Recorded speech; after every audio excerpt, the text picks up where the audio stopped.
2012 foi um ano tão especial, mas ele também marca os 10 anos da morte de Chico Xavier, um médico que transformou a vida e a fé de milhares de brasileiros. E olha que interessante, ele dizia que ele morreu no dia da conquista do Penta, exatamente. E ele costumava dizer que ele ia morrer num dia muito importante para o Brasil. O repórter Eduardo Ibaló vai nos contar qual é essa história. Eduardo, bom dia. Como é que estão as comemorações aí? Comemorações, quer dizer, as cerimônias para relembrar a morte de Chico Xavier. Bom dia, Fátima, e a toda a plateia. Olha só, essa curiosidade que você falou está exatamente na data em que Chico Xavier morreu, que coincide com a conquista do pentacampeonato do Brasil em Copas do Mundo. 6 anos antes, ele teria confessado para amigos, inclusive para o filho adotivo, e em entrevistas publicadas, que ele desencarnaria em um dia que os brasileiros estivessem muito felizes, mas não disse qual data seria essa. E foi exatamente naquele domingo, dia 30 de junho de 2002, à noite, aos 92 anos, que Chico Xavier morreu depois de uma parada cardíaca. Esse é um dos mistérios que envolve a vida de Chico Xavier. Nesse momento, nós estamos aqui no cemitério São João Batista, em Uberaba. Vou pedir para o nosso repórter cinematográfico Renato Luciano mostrar ali ao fundo. É o mausoléu onde foi enterrado o líder espírita, o maior líder espírita do Brasil. A gente vê vasos de flores ali perto do túmulo. São homenagens de pessoas que já passaram por aqui hoje cedo, caravanas vindas de toda a parte do país. Um grupo que saiu daqui agora há pouco da Bahia e também outro de Florianópolis, Santa Catarina. E olha só, a programação em homenagem a esses 10 anos sem Chico Xavier se estende durante todo o fim de semana. Hoje à noite, por exemplo, tem no Grupo Espírita da Prece, que é o centro onde ele psicografou durante vários anos mensagens. Lá vai acontecer um momento de meditação e também leitura de obras espíritas. Ele que psicografou mais de 400 livros e todas essas obras originais estão no museu que fica aqui em Uberaba, na casa onde ele morou e inclusive morreu. Fátima. Segundo a Polícia Federal, o Hexas e o LSD, trazidos da Holanda, chegavam em São Paulo e eram distribuídos para os outros estados. Ainda de acordo com a investigação, a quadrilha é responsável por 30% de toda a droga sintética apreendida no país no ano passado.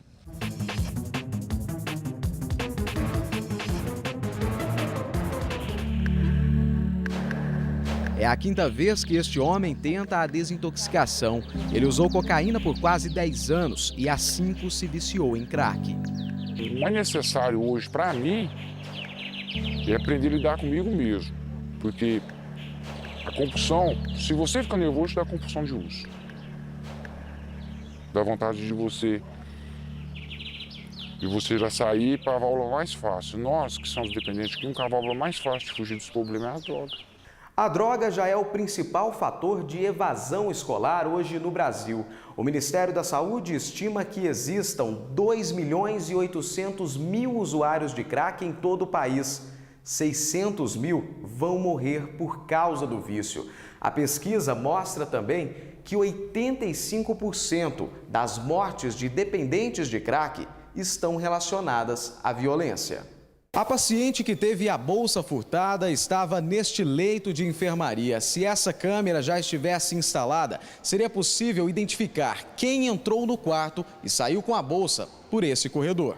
Depois do fato ocorrido, 7 novas câmeras foram instaladas. A intenção é inibir novos casos de furto. Acesso à internet, telefone, TV digital, GPS, álbum de músicas, uma infinidade de aplicativos e ainda uma câmera com imagem em alta resolução. Tudo isso em um único aparelho. É esse fenômeno de tecnologia que alia imediatismo e interatividade que tornou o tablet o presente mais desejado deste Natal. O avião que trazia a presidente Dilma pousou às 10h35 da manhã em Uberaba, com quase 1 hora de atraso. O presidente da ABCZ, Eduardo Biagi, aproveitou o encontro para entregar à presidenta Dilma Rousseff uma carta de reivindicações de pecuaristas. Entre os pedidos está o apoio através de políticas públicas para a continuação do programa de melhoramento genético e também para a formação de novos profissionais que possam atuar nessa área. A carta também trata trata da necessidade de respaldo do governo federal para o enfrentamento de problemas sanitários do rebanho bovino, o que possibilitaria ainda mais a abertura do mercado para a carne brasileira. Os animais começaram a morrer em outubro do ano passado. A região ficou sob alerta. A suspeita era de um surto de leptospirose, o que foi descartado por exames realizados pelo Instituto Mineiro de Agropecuária, o IMA. Nesta outra propriedade, perto de Veríssimo, 180 cabeças de gado foram queimadas. De 250 vacas, sobraram 70 cabeças. A produção de leite caiu drasticamente. Eram 3 mil litros por dia. Agora são 150. O produtor calcula um prejuízo de cerca de R$800 mil. Um simples vasinho de planta pode servir de criadouro para o mosquito da dengue em qualquer época do ano. Agora imagine um lugar assim, quase 100 vasos, tudo quanto é tipo de espécie de planta. Um paraíso para o mosquito Aedes aegypti, se não fosse o cuidado da dona Tina. Ela confere todos os dias, várias vezes, se os pratinhos estão secos e mantém tudo sempre limpo. O ano inteiro, todo dia eu levanto 20 para 6, 5 e meia e começo a cuidar.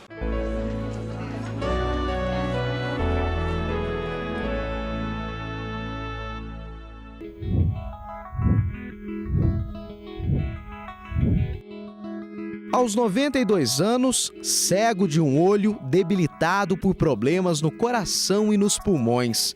Essas são as últimas imagens públicas de Chico Xavier. 2 semanas antes de morrer, ele pediu para visitar a cozinha, onde é preparada a comida distribuída aos pobres em Uberaba. O senhor já comeu hoje aqui? Já. Comida estava boa? Tá muito boa. Tomou café? Também.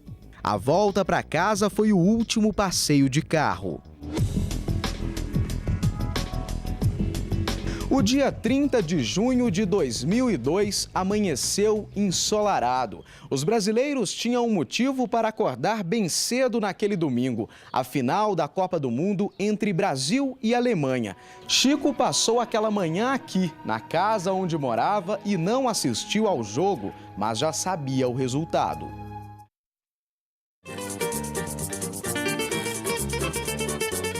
58 na Suécia, 62 no Chile, 70 no México, 94 nos Estados Unidos e 2002 no Japão. 5 Copas, 5 títulos e Djalma Santos ajudou o Brasil a trazer o caneco em 2 delas, usando uniforme como esse daqui, de mangas longas, gola polo e botões. A camisa exposta no Maracanã foi usada por Garrincha e doada pela cantora Elza Soares. De São Paulo para Curitiba. A capital mais alemã do Brasil foi uma espécie de segunda casa para Djalma. Depois da partida de número 491 pelo Palmeiras em 1968, pela primeira vez, Djalma Santos falou em parar, mas o Atlético Paranaense o convenceu a desistir da aposentadoria.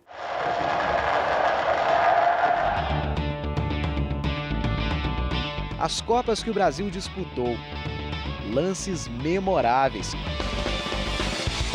Uma história que merece ser contada, principalmente a da primeira conquista. Em 58, Djalma assistiu do banco de reserva 5 dos 6 jogos que o Brasil disputou na Copa. Mas no jogo decisivo contra os anfitriões, uma surpresa. O titular até então Dessorte, jogador do São Paulo, sofre uma contusão no joelho e Djalma é convocado para a partida e muda a história em 90 minutos de jogo.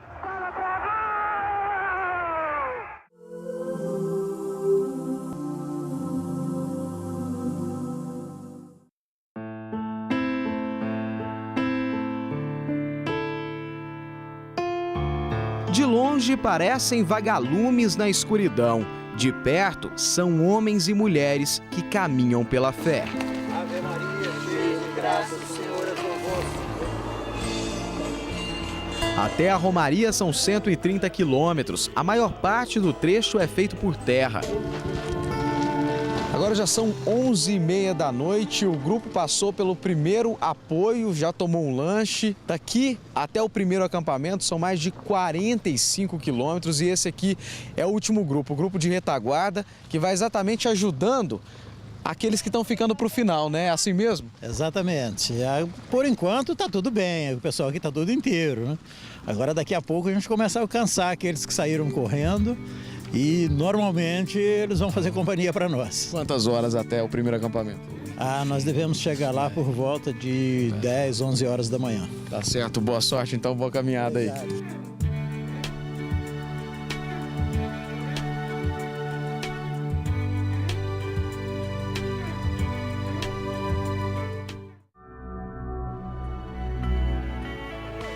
Os últimos quilômetros até o primeiro acampamento são desgastantes. O sol e o chão irregular, às vezes rachado, em outros trechos arenoso, exigem muito dos romeiros.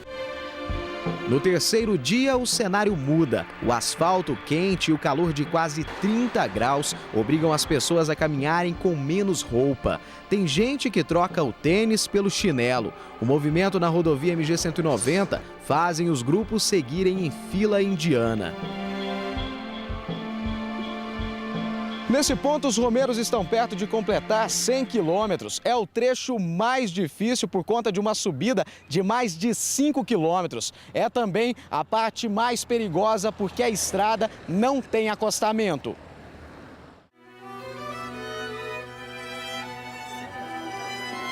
O rosto não esconde mais o cansaço. Fica difícil segurar as lágrimas. É dor, emoção, é tudo junto.